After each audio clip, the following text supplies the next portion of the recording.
டேய் பணம் ஏதாவது கல்லால இருந்து யாருக்காவது எடுத்து கொடுத்தீங்களா? நான் தான் என் ஃப்ரெண்டு குமார் கடனா கேட்டிருந்தான், அதான் 5000 ரூபாய் எடுத்து கொடுத்தேன். டேய் அது என்ன காசுன்னு தெரியுமா? அது எதுக்கு எடுத்து கொடுத்த? இல்லடா. யார கேட்டு முதல்ல கல்லால கை வச்ச நீ? டேய் ஆளாளுக்கு இஷ்டத்துக்கு கல்லால கை வச்சா அது உருப்படுமா?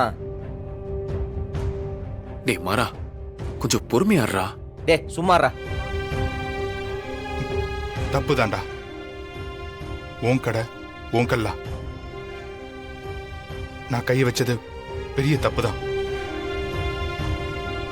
ஈவினிங்குள்ள திருப்பி கொடுத்துட்றேன், என்ன மன்னிச்சிரு. மாமா டேய். மாமா டேய் ராகவா, டேய் மாமா டேய் இன்றே டவுன்லோட் செய்து உங்கள் ஃபேவரட் ஷோக்களை என்ஜாய் பண்ணுங்க.